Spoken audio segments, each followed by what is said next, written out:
Coronavirus, la pandemia. ¿Cuáles son los síntomas? ¿Cómo se transmite? ¿Qué puedo hacer para protegerme y prevenir la propagación de la enfermedad? Nuevo padecimiento que ha encendido las alarmas de los sistemas de salud. Coronavirus, la pandemia. Como siempre, es un gusto reencontrarnos en este programa especial. Los jueves es la cita que tenemos con usted y le agradecemos, por supuesto, que nos acompañe como todas las semanas. Muchos temas para comentar, temas que se han acumulado a lo largo de la semana, así que hoy trataremos de darle salida ante los daños que deja la enfermedad del COVID-19. Aumenta el número de pacientes que necesitan un trasplante de pulmón. Estados Unidos ya comenzó a tener una mayor demanda de este órgano. En Canadá acuerdan suspender temporalmente el requisito de la vacuna COVID-19 para pacientes en lista de espera para trasplantes. Les tendremos, por supuesto, los detalles de esta información. La Organización Mundial de la Salud llama a los países a invertir en programas para reducir el consumo de tabaco y el alcohol y así prevenir muertes prematuras por enfermedades respiratorias. La variante Omicron ya está en 60 países y recientemente se detectó en Chile y Canadá. Las autoridades temen que se registre una nueva ola de esta variante en las próximas semanas, mientras que Europa se mantiene hoy por hoy como el epicentro de la pandemia. Estaremos viajando a varios países del viejo continente para conocer la actualidad en cuanto a números, pero también cuál es la situación que hoy por hoy están enfrentando.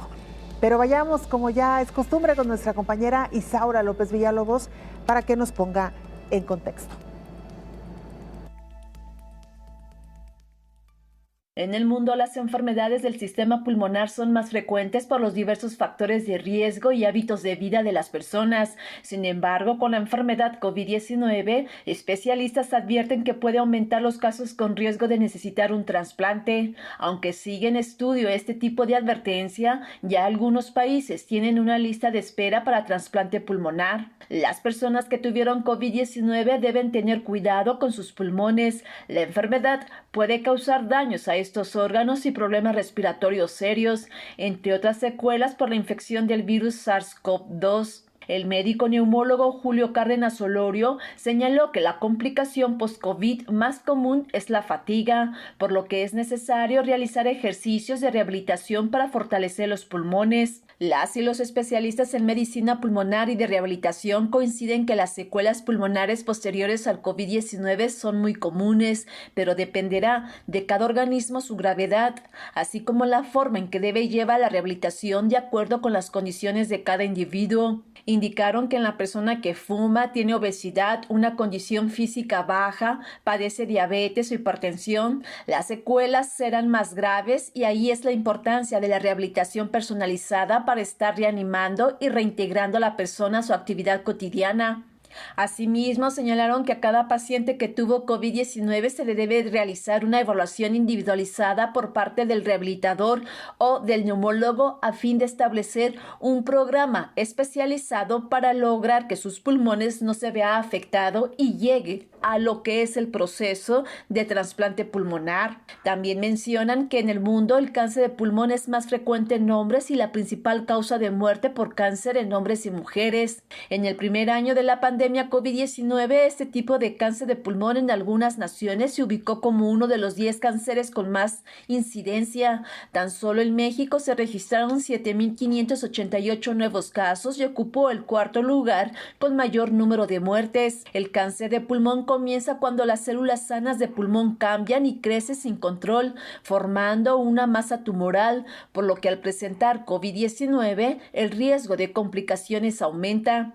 Entre los signos y síntomas más comunes se puede encontrar tos reciente que no desaparece, tos con sangre, incluso en pequeñas cantidades, dificultad para respirar, dolor en el pecho, ronquera, pérdida de peso sin intentarlo, infecciones recurrentes del tracto respiratorio, cansancio crónico y debilidad. Algunos factores de riesgo para presentar enfermedades pulmonares son fumar, exposición al humo de leña, humo de segunda mano, exposición a diferentes agentes cancerígenos como radón, asbesto, uranio y arsénico, entre otros. otros.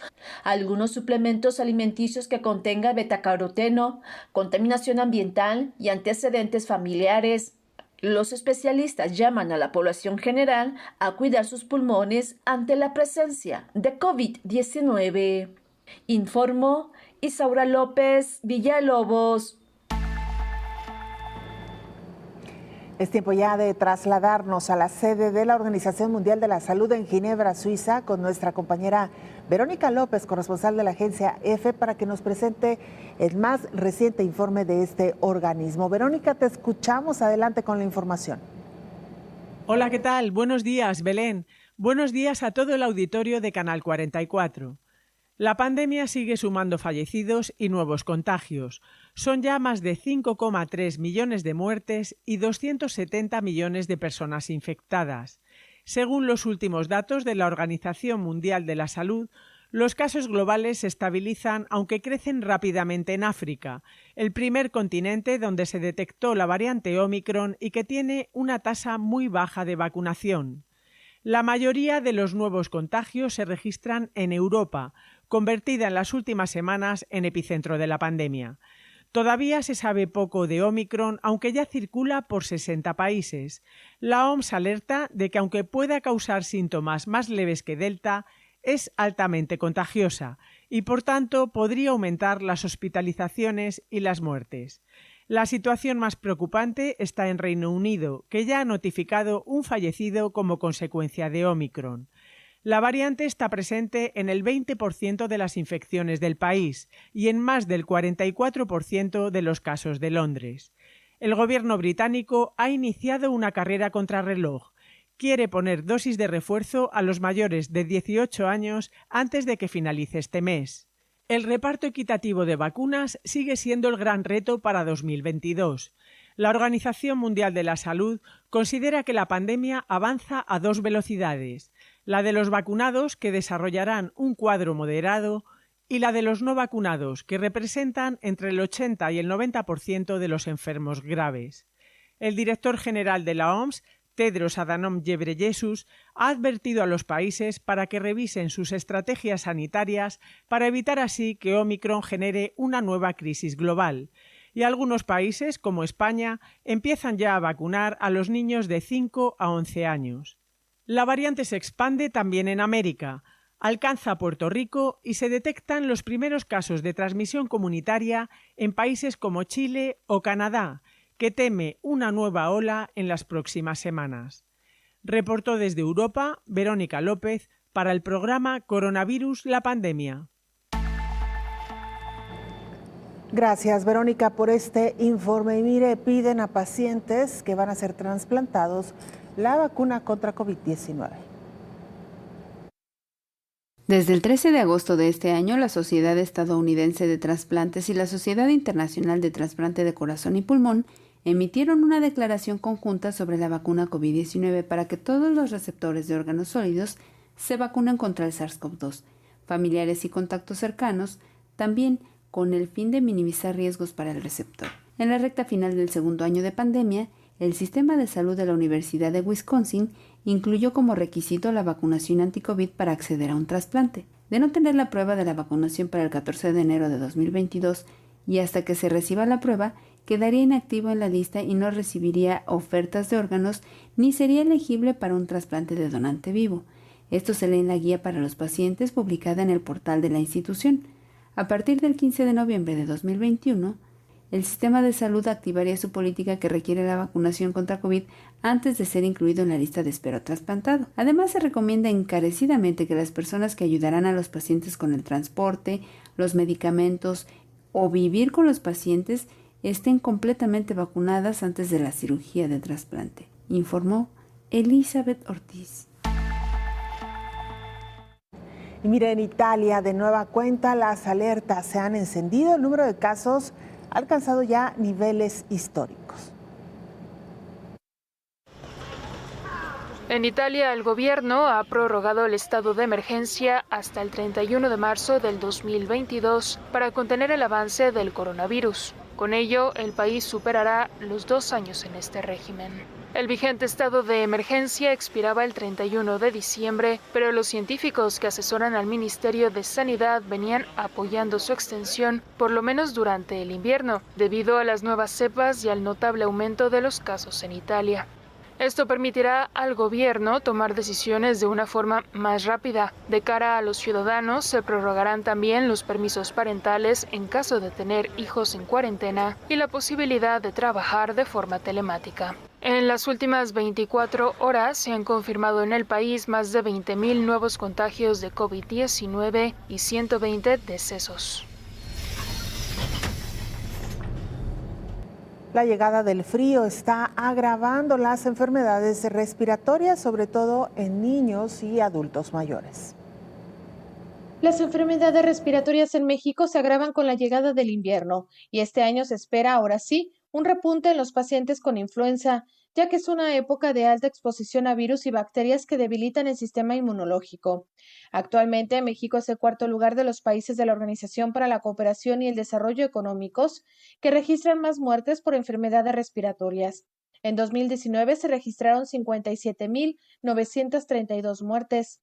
Las enfermedades respiratorias son el principal problema de salud que se trata en los servicios médicos durante los meses de invierno, al grado de que su prevalencia incrementa hasta 100% en relación con otras épocas del año, sobre todo la exacerbación de las enfermedades crónico-pulmonares. Cabe recordar que las enfermedades respiratorias son desde hace mucho la principal causa de muerte por infección en el mundo.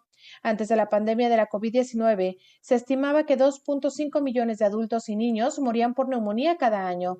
Ninguna otra enfermedad infecciosa se acerca siquiera a esta cantidad de víctimas mortales. Esto se debe a que en los meses fríos se presentan condiciones ambientales que facilitan la propagación de virus como la influenza, entre cientos, así como bacterias que pueden causar infecciones respiratorias que se pueden agravar en el escenario actual por la pandemia por COVID-19, advirtió el alergólogo infectólogo Gerardo López. El especialista recordó que en el mercado existen herramientas que ayudan al sistema inmune a protegerse en esta temporada de frío, como los inmunomoduladores, que son un grupo de fármacos usados para evitar las infecciones respiratorias agudas.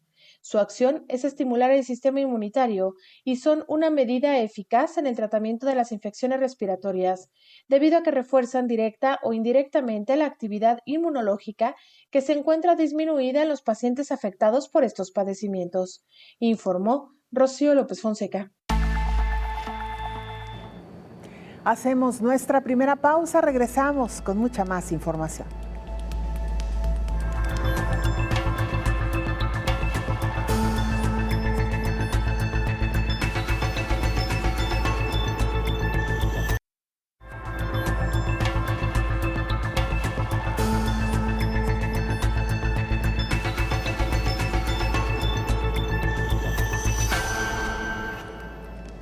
Miren la historia que nos trae nuestra compañera Elizabeth Ortiz. Una mujer de 57 años busca evitar la vacuna anti-COVID para recibir un trasplante. Los médicos de Edmonton, Canadá, acordaron suspender temporalmente el requisito de la vacuna COVID-19 para pacientes en lista de espera para trasplantes. La señora Louise, de 57 años, tiene fibrosis pulmonar que le afecta a ambos pulmones y ha estado enferma durante más de 2 años y medio. Está en una lista de espera de alta prioridad para un trasplante de pulmón doble. Tiene una capacidad pulmonar por debajo del 40%. En junio de este año, los médicos le advirtieron que de no vacunarse contra COVID, sería eliminada de la lista de espera. Ella buscó una orden judicial para evitar que los servicios de salud de Alberta, el Hospital de la Universidad de Alberta y 6 médicos del programa de trasplante de pulmón la retiraran de la lista. El 7 de diciembre se presentó una orden de consentimiento en la Corte que indica que hasta que se argumente la orden judicial en la Corte y el juez emita una decisión, Louise no sería eliminada de la lista. Hasta que este asunto se decide en la Corte, ella tiene la oportunidad de vivir, dijo Alison Pejovic, abogada del personal de la Organización del Centro de Justicia. Informó Elizabeth Ortiz. Regresamos a Europa en esta revisión de lo que está sucediendo en medio de esta pandemia de COVID-19 y vamos específicamente a Francia. Ahí está nuestro compañero Antonio Torres, corresponsal de la agencia EFE. Antonio, te saludamos. Adelante con la información. Hola, ¿qué tal? Buenos días, Belén. Buenos días a todo el auditorio del Canal 44. contaros un poco cómo está la situación en Francia con la pandemia. Actualmente las variantes Delta y Omicron están siendo las más predominantes, sobre todo la Delta, aunque la Omicron en unas semanas será la que tenga mayor peso en las nuevas infecciones. Y entre tanto, el comité científico que asesora al Ejecutivo francés sobre la pandemia acaba de publicar una serie de recomendaciones, una serie de consejos para estas fiestas navideñas, entre ellas la reducción del número de asistentes a comidas familiares para evitar la exposición al virus, y además también recomendó e insistió en que no se asista a celebraciones o reuniones en las que no se lleve mascarilla de forma permanente. Paralelamente, el gobierno francés está insistiendo a sus ciudadanos para que se pongan la tercera dosis de la vacuna, que en la mayor parte de los casos es vacuna de ARN mensajero de Pfizer y de Moderna. Y en ese sentido avanza bien la vacunación. Ha habido en los últimos días entre 400.000 y medio millón de inoculaciones diarias. Actualmente casi el 20% de la población francesa, equivalente a 15 millones, ya tiene la tercera dosis. Pero sin embargo todavía hay 400.000 mayores de 65 años que no se han inyectado esta tercera dosis, y que si no lo hacen en las próximas horas perderán su pase sanitario, un pase sanitario que es un código QR que permite a los franceses hacer una vida normal, ir a los bares, a los restaurantes, a los cines, a los teatros, viajar en tren. Esto es todo de momento. Desde Francia, Antonio Torres, de la agencia EFE, para el programa Coronavirus, la pandemia. Muchas gracias. Muchas gracias, Antonio, por este informe. Por supuesto que seguimos pendientes de lo que ocurre en Europa. Y continuando con otro de los temas que hoy abordamos, el desafío de conseguir un trasplante tras haber padecido COVID-19. Para algunos, la lucha en la pandemia apenas comienza cuando hay que buscar un trasplante de pulmones por el daño que causó la COVID. En distintos países se repite la historia de los daños más severos causados por el virus, que se ha propagado por casi 2 años. Hay quienes han optado por recaudar fondos mediante plataformas digitales como GoFundMe. Kyle, de Pensilvania, es una de esas historias. Dio positivo a COVID el 7 de octubre de este año. Comenzó a tener dificultades para respirar 4 días después. Ya para la recta final del año, Kyle fue trasladado al Temple Hospital en Filadelfia para obtener los pulmones que necesita. Su historia está publicada en GoFundMe para conseguir donaciones que le ayuden a conseguir recursos para los gastos del viaje, además de las facturas médicas. Apenas esta semana, la Organización Mundial de la Salud y el Banco Mundial dijeron que es probable que la pandemia de COVID-19 detenga 2 décadas de progreso global hacia la cobertura universal de salud. Antes de la pandemia, más de 500 millones de personas fueron presionadas o empujadas a la pobreza extrema porque tienen que pagar los servicios de salud de sus propios bolsillos, y que es probable que la emergencia sanitaria empeore la situación, informó Elizabeth Ortiz. Saludamos ahora a nuestro compañero Pablo Gómez, corresponsal de la agencia EFE en Europa, para que nos amplíe también el panorama de lo que está ocurriendo en este continente. Pablo, te escuchamos. Adelante con el reporte. Hola, ¿qué tal? Buenos días, Belén. Buenos días a todo el auditorio de Canal 44. La Organización Mundial de la Salud ha alertado de que el porcentaje de casos globales de la variante Delta del coronavirus está bajando por primera vez desde el mes de abril. En cambio, la Omicron sigue en ascenso y ya está presente en brotes de transmisión comunitaria. En su informe epidemiológico semanal, el organismo con sede en Ginebra señala que las evidencias parecen indicar que la variante Omicron tiene ventajas evolutivas sobre Delta y se está transmitiendo más rápido. Ello se ha advertido no solo en países con relativamente baja incidencia de casos Delta como Sudáfrica, sino también en otros con niveles altos como el Reino Unido. La variante Omicron parece afectar a la efectividad de las vacunas contra la infección y la transmisión, y también aumenta con ella el riesgo de reinfección. no parece sin embargo afectar a las pruebas PCR, mientras que los tratamientos contra casos graves de COVID-19 deberían, según la OMS, seguir siendo efectivos contra Omicron. Mientras tanto, tras casi 2 meses de continuos ascensos en casos, la pandemia se frenó ligeramente la semana pasada. Los contagios globales bajaron un 5%, mientras que las muertes cayeron un 10% según los últimos datos de la organización. Del 6 al 12 de diciembre se registraron en el mundo 4 millones de nuevos casos y 47.000 fallecimientos. Más de la mitad de casos y muertes, 2,6 millones y 28.000 respectivamente, volvieron a registrarse en Europa, que continúa siendo la región más afectada, aunque experimentó un descenso del 7% en los nuevos positivos y del 3% en los fallecimientos. En segundo lugar se situó América con 837.000 casos, un 10% menos que en la semana anterior, y 10.000 muertes, un 3% menos. África, el continente donde primero se detectó la variante Omicron, registró un aumento del 111% en los casos, aunque sus cifras absolutas son relativamente pequeñas, 167.000 positivos la pasada semana. Además, pese a que la incidencia de casos se haya duplicado, sigue siendo con diferencia la región con menos fallecimientos, 491 la semana pasada, con un descenso del 1%. Los países con más casos la pasada semana volvieron a ser Estados Unidos, 674.000, que significa un 9% menos, Alemania y Reino Unido, con alrededor de 350.000 ambos, que suponen un 11% menos en Alemania y un 13% más en el Reino Unido, y a continuación Francia, con 335.000, que supone un aumento del 19%. En el acumulado de la pandemia se han confirmado al menos 270 millones de casos positivos y más de 5,3 millones de muertes, y con 8.520 millones de vacunas administradas, el 56% de la población mundial ha recibido al menos una dosis. Reportó desde Europa Pablo Gómez para el programa Coronavirus la Pandemia.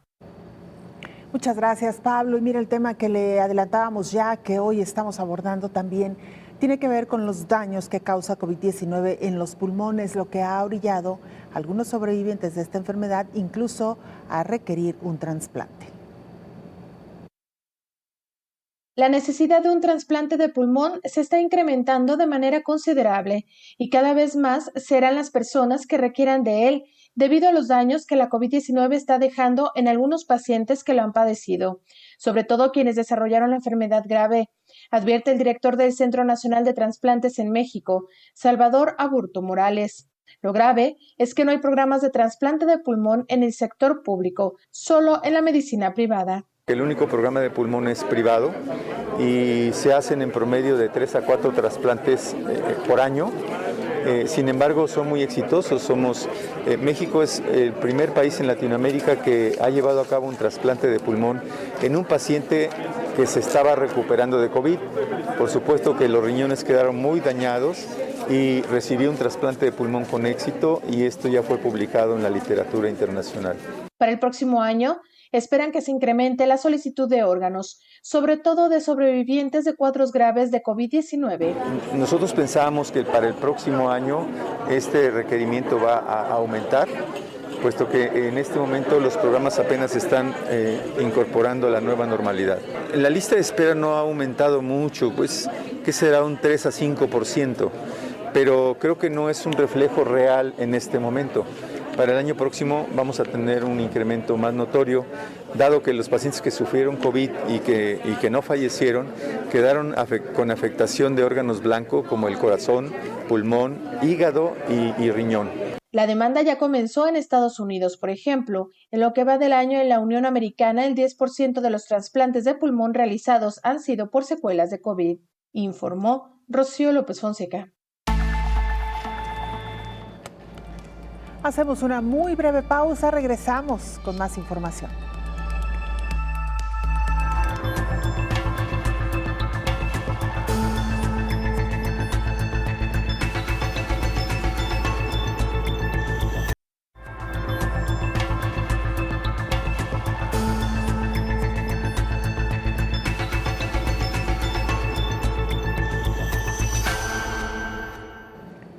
Estamos de regreso y como siempre con el gusto de saludar al doctor Héctor Raúl Pérez Gómez, infectólogo, además internista también. Doctor, bienvenido. Muchas gracias, Belén. Buen día. Qué gusto saludarte. Igualmente, doctor, mucha información que se nos acumula a lo largo de la semana. Me gustaría, doctor, que hiciéramos un pequeño repaso de lo que ha acontecido. Nos lo contaban nuestros compañeros ya. El resurgimiento de la variante Omicron, que es la que ya empieza a dominar en algunos países, particularmente en Europa, como se sabe, mayor nivel de contagio y esto quizá está aumentando los casos, doctor. Dos aspectos con respecto a Omicron. Mayor número de contagio, incluso comparado con la variante Delta, que era la que antes del surgimiento de Omicron era la responsable del mayor número de contagios. Y el otro aspecto, algunas publicaciones, por ejemplo, una de la Universidad de Michigan, una que está muy próxima a publicación de la Universidad de Oxford, y otra de la Universidad de Frankfurt, relacionadas con la capacidad de la variante Omicron de evadir al menos parcialmente la respuesta inmune que se ha generado a través de la vacunación. Entonces, esto alerta a las farmacéuticas para desarrollar un nuevo mecanismo y componente antigénico en las vacunas que permita dar cobertura a otras variantes, incluyendo la variante Omicron. Creo que esas son las dos grandes novedades con respecto estrictamente a la variante Omicron que han ocurrido durante esta semana. Claro, doctor. Y el caso ya nos llegaba el reporte más reciente de Reino Unido con una cifra histórica en un solo día, 80,000 casos, doctor. Sí. Esto es una cifra es una cantidad estratosférica para Reino Unido y para otros países europeos que hace 1 o 2 semanas también estaban reportando cifras alarmantes. El caso de Alemania también es una tragedia de alguna manera. Por supuesto que viene la atenuante de que no ha sido tan bien exponencial el crecimiento de la letalidad. Son casos que en su mayoría se comportan como casos leves moderados, pero que en personas no vacunadas se comportan con gravedad, con la gravedad que ha ocurrido con otras variantes, con la gravedad que ha ocurrido incluso con la cepa original. Es decir, entonces, Omicron es una variante que puede presentarse con gravedad similar a otras variantes y a la cepa original, pero también es una variante que genera hasta 7 veces más transmisión comparado con la cepa original. Claro. Ahora, doctor, la verdad es que también lo que hemos dicho en otras ocasiones, cuando vemos que en algunas regiones comienza este tipo de fenómenos, el resto de las regiones tendríamos que estar ya en alerta. Sin embargo, y usted tendrá una mejor opinión, doctor, me da la impresión de que este fenómeno, si lo podemos llamar así, se ha estado retrasando hasta cierto punto en América, doctor, porque Europa ya tiene varias semanas con estos incrementos muy importantes y América pareciera que todavía mantiene ciertos controles sobre su número de casos, doctor. Sí, fíjate, Belén, que esa parte me resulta preocupante porque en todo momento me da la impresión de que el continente americano ha sido el que ha sufrido los incrementos epidemiológicos, las olas de la pandemia después, por ejemplo, del continente asiático, del continente europeo. Y en esta ocasión no veo que nos esté enseñando mucho la ola que está viviendo Europa, porque yo identifico, por lo menos para México, como si la población estuviera empezando a perderle el miedo o el respeto a COVID-19 y eso a todas luces es inconveniente. Decíamos en el programa anterior que solamente vayamos a un concepto fundamental. Europa tiene 13 puntos porcentuales más vacunados con esquema completo, por ejemplo, comparado con México. México tiene 52% de su población con esquema completo, mientras que Europa está ya alcanzando 65% en promedio. Y ellos están sufriendo esta cuarta ola que, como bien señalas, para el caso de algunos países como Reino Unido, hasta 90,000 nuevos casos en un solo día, pues es impresionante. Hay condiciones, pues, para que una situación similar pudiera ocurrir en México. Y veo a la población con una movilidad normal, ya con todas las actividades, incluso no esenciales, en términos normales, similares a antes de la pandemia. Vemos eventos masivos ya sin utilizarse cubrebocas o utilizándose parcialmente, como fue el caso de la final de fútbol hace algunos días. Y todo eso va sumando. Belén, lo que vivimos el año pasado, por estas mismas fechas, fue lamentabilísimo. Fue no encontrar camas de hospital, fue no encontrar oxígeno suplementario para los pacientes, fue caótico en momentos y algunos estados de la República lo vivieron con mayor intensidad. Aprendamos pues de lo que está viviendo Europa en estos momentos, aprendamos de lo vivido anteriormente, identifiquemos que estamos teniendo nuevas variantes, ya México tiene Omicron, hay 3 casos reportados, pero debe haber muchísimos más. La detección de las variantes es aleatoria, no es a la totalidad de los casos que se diagnostican, entonces debe haber muchos más casos de Omicron. Y la Organización Mundial de la Salud, antier, precisamente en voz de su director Tedros Adhanom, hizo el señalamiento de que la variante que está teniendo un crecimiento más impactante de todo el historial de la pandemia de COVID-19 es precisamente Omicron.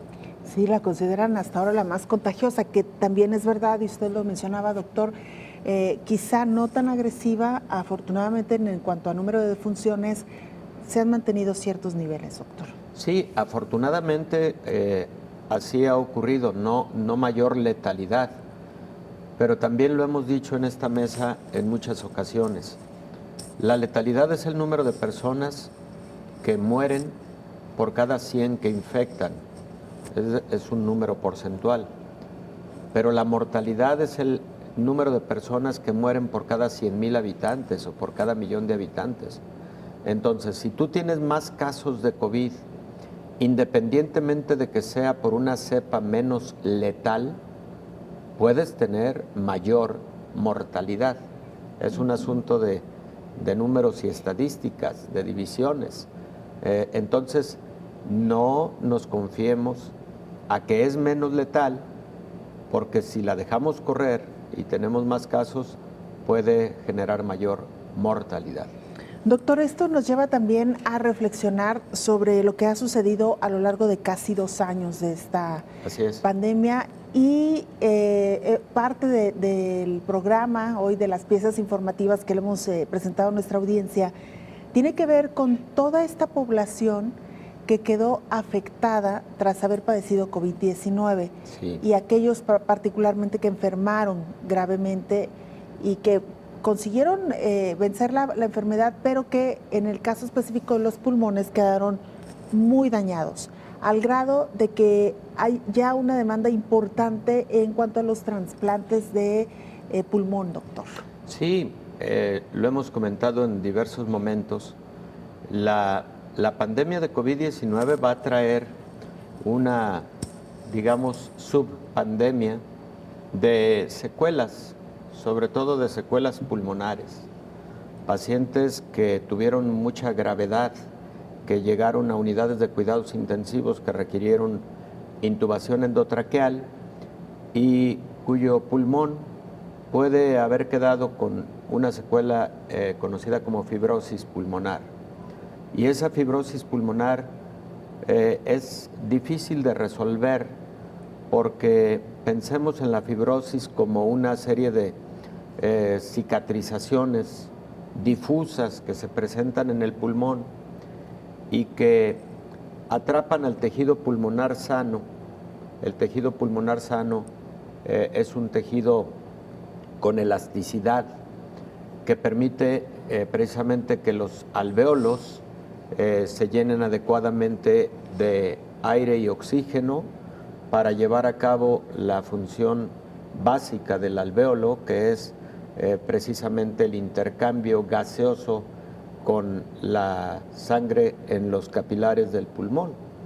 Es decir, el pulmón le da a la sangre oxígeno y recoge de la sangre dióxido de carbono para exhalarlo y de esa manera estar llevando a cabo este ciclo de oxigenación o intercambio gaseoso. No se tiene la capacidad suficiente por parte del tejido pulmonar derivado de la fibrosis y entonces este intercambio se ve afectado y por lo tanto estas personas pueden estar teniendo dificultad residual para respirar adecuadamente o para llevar a cabo actividades que demandan mayor actividad física y por lo tanto que demandan mayor cantidad de oxígeno en la sangre. Entonces eso genera mucha limitación y lo estamos viendo con pacientes que incluso tuvieron COVID hace un año y que siguen teniendo esta dificultad, que siguen teniendo la necesidad de esquemas de rehabilitación pulmonar, lo cual pues va a representar también una demanda de atención en servicios de salud a todos los niveles. Claro, doctor, me gustaría recapitular sobre el trasplante de pulmón. Claro. ¿Qué tan novedoso es la técnica? Y en México, que es el país desde donde transmitimos, ¿qué tan frecuentes o qué tan avanzado está el trasplante de pulmón, doctor? Lo realizan muy pocos centros hospitalarios en el país. En México se realizan muy pocos trasplantes pulmonares cada año.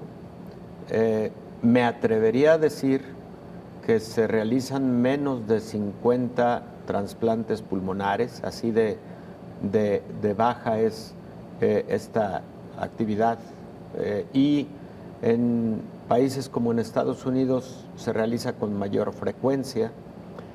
Es un procedimiento muy complejo, es un procedimiento que requiere la intervención no solamente de los cirujanos en tórax y cardiovascular, sino también de neumólogos, de cardiólogos, de intensivistas, en un equipo multidisciplinario para poder llevar a cabo este procedimiento. A nivel mundial, el trasplante de pulmón se realiza particularmente a pacientes con lo que conocemos como fibrosis pulmonar idiopática. Es un tipo de fibrosis que no sabemos el origen. Se realiza de igual manera en pacientes con fibrosis quística o mucoviscidosis y ya en pacientes con COVID se han realizado muchos trasplantes pulmonares en el mundo. Todo parece indicar que el país que ha realizado más trasplantes de pulmón derivado de COVID-19 es Estados Unidos, seguido de China, después Reino Unido y España. Tengo recuerdo de haber leído esa estadística. Muy bien, doctor. Vamos a hacer una pausa muy breve. Sí, regresamos, por supuesto, con mucho más a este programa especial.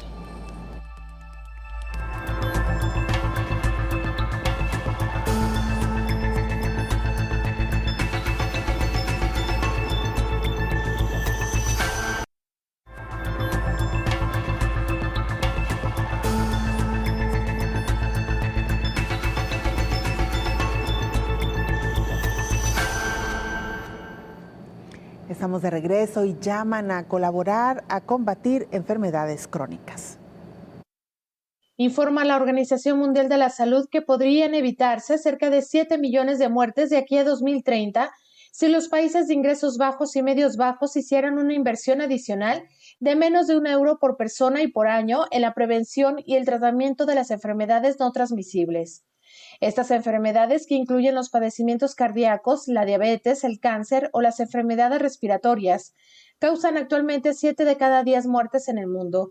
Sin embargo, a menudo se subestima su impacto en los países de renta baja, a pesar de que el 85% de las muertes prematuras entre 30 y 69 años por estas enfermedades se producen en países de renta baja y media, lo que las convierte en una enorme carga sanitaria y socioeconómica. El Organismo Sanitario Internacional explica que la mayoría de esas muertes pueden prevenirse con medidas para reducir el consumo de tabaco y el uso nocivo del alcohol, mejorar la dieta, aumentar la actividad física, reducir los riesgos de enfermedades cardiovasculares y diabetes, y prevenir el cáncer de cuello uterino. Mantener la salud de las personas reduce los costos sanitarios, aumenta la productividad y conduce a una vida más larga y saludable, señala la OMS. Asimismo, el informe reitera la urgencia de invertir en la prevención y gestión de estas enfermedades crónicas, ya que la pandemia de COVID-19 ha puesto de manifiesto cómo muchas de estas enfermedades pueden empeorar los resultados de la misma. Las acciones recomendadas por la OMS incluyen el aumento de los impuestos sanitarios, las restricciones a la comercialización y venta de productos nocivos, la información y la educación y la vacunación. También incluyen acciones relacionadas con el control de los factores de riesgo metabólico, como la hipertensión y la diabetes, para prevenir enfermedades más graves o complicaciones, informó Rocío López Fonseca. Doctor Héctor Raúl Pérez Gómez, infectólogo, internista, lo decíamos ya, esta pandemia de COVID-19 ha dejado a muchos pacientes con secuelas importantes en sus pulmones, lo que ha traído como consecuencia que incrementa el número también de demanda de trasplantes de pulmón en un área que no estaba, digamos, o que no tenía tanta demanda, doctor, como otros órganos que escuchamos con mayor frecuencia. Sí. De hecho, es posible que con motivo de COVID se incremente la demanda de trasplante pulmonar. De hecho, ya se ha visto como tal, y aunque no hay una estadística comparativa, es posible que en el último año el número de trasplantes pulmonares relacionados con secuelas de COVID haya equiparado, por ejemplo, al número de trasplantes requeridos por fibrosis quística en algunos países o por fibrosis pulmonar idiopática. Es muy probable que COVID haya empatado esa demanda de trasplante pulmonar. Y también, Belén, es muy probable que el tipo de pacientes que más puedan haber requerido un trasplante pulmonar son aquellos que previamente tenían enfermedad pulmonar obstructiva crónica en su modalidad de bronquitis crónica o enfisema pulmonar, sobre todo enfisema pulmonar. Pacientes que frecuentemente tuvieron el hábito del tabaco, consumo importante de tabaco durante la vida, y que con un cuadro de COVID descompensaron significativamente su función pulmonar y cuya única alternativa podría haber sido un trasplante pulmonar. Ahora hay muchos pacientes que tienen una secuela pulmonar residual por motivo de COVID, y lo que a lo largo de los siguientes meses han tenido que implementar es el uso de oxígeno de manera permanente, de manera continua. Algunos pacientes lo han estado requiriendo durante la noche, que es cuando puede haber una mayor desaturación, y algunos pacientes incluso pueden requerir soporte con oxígeno suplementario a través de otros equipos como por ejemplo BiPAP o CPAP durante la noche para proteger el funcionamiento pulmonar y por lo tanto el funcionamiento cardiovascular durante la noche, porque es la manera en la que a lo largo de los meses post-COVID, cuando queda una secuela tan importante, se puede hacer llevadera la enfermedad mientras se logra ese programa de rehabilitación o los objetivos del programa de rehabilitación que permitan luego al paciente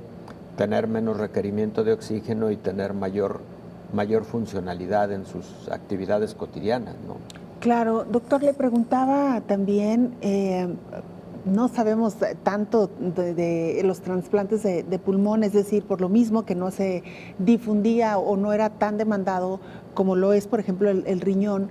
Y en ese sentido preguntarle, ¿una persona puede vivir con un pulmón? Sí, así es. Una persona puede vivir con un pulmón.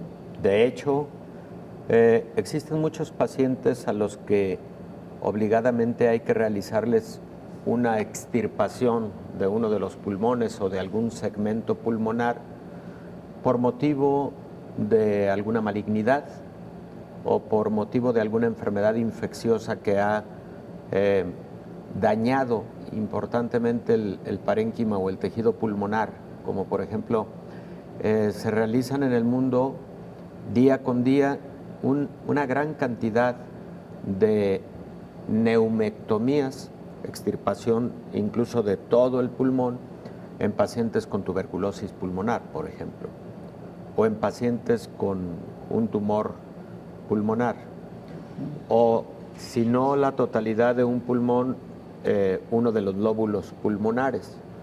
El pulmón del lado derecho tiene 3 lóbulos, el lóbulo superior, el lóbulo medio y el lóbulo inferior. El pulmón del lado izquierdo tiene 2 lóbulos. Entonces, dependiendo del caso, se pueden realizar lobectomías, es decir, solo un segmento, o incluso en algunos casos extirpación total del pulmón por motivo de alguna otra enfermedad. Y el pulmón contralateral puede hacer la función ventilatoria, si bien no con la misma capacidad, pero con una capacidad aceptable, que además luego es compensatoria. Lo que está bien identificado es que el pulmón que queda en funcionamiento es capaz, si no en la totalidad, de compensar al pulmón faltante. Qué interesante, doctor. Eso es posible. Esto que nos menciona, porque como el mismo organismo a veces se va adaptando y entonces en el caso del pulmón sustituyendo la oxigenación que tendría que hacer un segundo pulmón. Así es, efectivamente, Belén.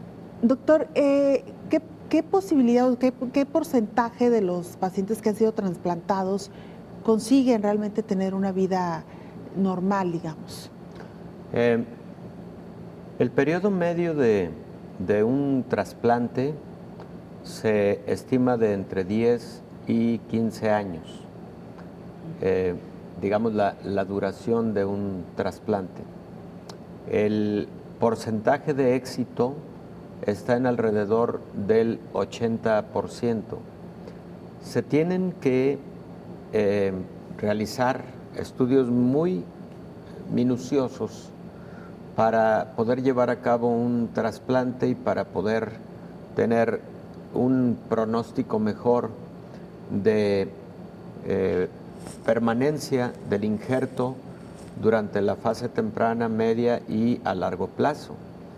En ese sentido, Belén, cuando se ha tomado esa decisión es porque tanto los estudios de compatibilidad demuestran eso precisamente, que hay muy poca probabilidad de rechazo futuro, y segundo, los estudios de funcionalidad identificados de acuerdo a el estado del pulmón que se está donando o que está recibiendo el trasplantado, y no solo eso, sino también la capacidad cardiovascular de quien está recibiendo el trasplante. Todos esos son factores que contribuyen o que determinan lo exitoso y además la capacidad de permanencia exitosa durante un periodo mayor de un pulmón trasplantado. Y por otro lado, creo que no sobra decir que cualquier paciente que recibe un trasplante de órgano es un paciente que deberá luego tomar medicamentos a largo plazo para evitar el rechazo del órgano trasplantado. Estos son medicamentos inmunosupresores, como el caso de corticosteroides, mofetilo, como el caso de algunos medicamentos muy novedosos que permiten precisamente que el sistema inmune esté con cierta depresión para que no esté intentando rechazar el órgano trasplantado. Qué interesante, doctor, sin duda alguna, y por supuesto en un tema que se ha vuelto más que necesario e importante hablarlo. Sabemos que hay muchas personas que hoy por hoy están batallando con estas secuelas y que, bueno, siempre va a existir la posibilidad en un caso específico de poder hacer un trasplante. Así que, sí. Doctor, se nos terminó el tiempo. Muchísimas gracias. Con todo gusto siempre. Belén. Gracias, como siempre, doctor. Nos Gracias vemos y nos escuchamos acá el próximo jueves. Claro que sí. Bueno, nosotros nos despedimos. Gracias a usted por Coronavirus, la pandemia ya es un programa semanal, así que por favor usted no se lo pierda y sintonícenos en los diferentes canales, en las diferentes transmisiones. Gracias y hasta la próxima.